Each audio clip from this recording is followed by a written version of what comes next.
Four candidates to replace Erik Ten Hag as Manchester United manager. Whether it's now or in the near future, Erik Ten Hag will likely be relieved of his duties if Man United's form does not improve. So here are four candidates to replace him. The most obvious replacement is Thomas Tuchel, and that's obvious for two reasons. One, he's a free agent, so Man United will not have to pay a substantial sum to any team to get Thomas Tuchel in. That may negate the amount of money they have to pay Erik Ten Hag to get him sacked.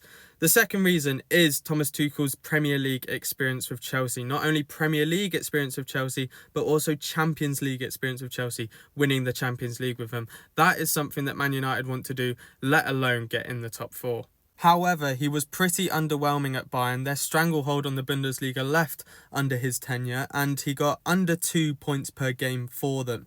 It's no wonder really that the last three teams that he's managed, he has only been there for about 1.5 years. But he played 3 at the back at Chelsea, he played 4 at the back at Bayern. He's flexible and he will look at the team and see what formation suits the players he has. The second candidate is another free agent and one that recently managed in Portugal. Sergio Conceição managed Porto for 7 years and won the title in 3 of them. He's actually built quite a good reputation in Portugal for punching above his weight in the Champions League against the likes of Arsenal, Liverpool, Chelsea, Inter in their Champions League final season. With 2.29 points per game for him at Porto in the last 7 years. He actually plays a very similar formation to Erik Ten Hag, which means that he could get started pretty quickly and Man United players would not have to adapt to a different formation. They could get stuck right in under him. With rumours of him going to Italy, he'd actually welcome a team where the financial situation doesn't mean that he always has to sell his big players. Man United seems a good fit. However, he is a very fiery character and he had to deal with a lot of politicking towards his end of his tenure at Porto. Whether he wants to do that at Man United, because there will be politics coming with it, I don't know. He also comes without his right-hand man, Vitor Bruno, who took over from him at Porto. The third candidate is actually another man from the Portuguese league. It's Ruben Amorim.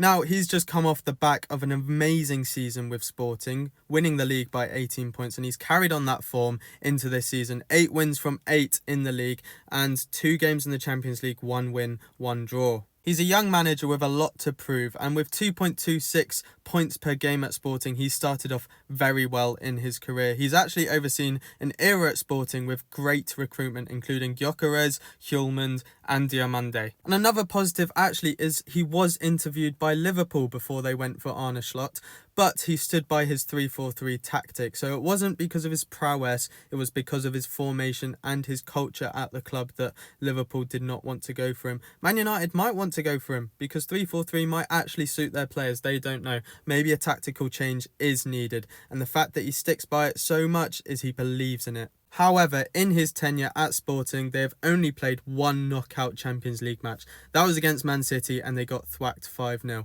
So he hasn't really proved himself against the big, difficult teams. They recently lost to Porto, at the end of last season, lost to Porto in the League Cup final. So he hasn't proven himself against the big teams, but he has proven himself consistently over a league season. And finally, Ruud van Nistelrooy, someone who is already known around the club, someone who is already liked around the club, and someone who is already there as an assistant manager. Being assistant under Ten Hag means that he already knows the players very well. He's been able to profile them for his tactics, for his style of play, for his formations. 2.2 points per match is very good at his first managerial job at PSV. However, he has only had 1 managerial job. He has only had 50 plus matches under his belt as a first team manager. So Man United may not think that he has the right amount of experience for their first team manager role. Whilst he could get started straight away after Erik Ten Hag is sacked, I think he's more suited to an interim manager role while they try and get in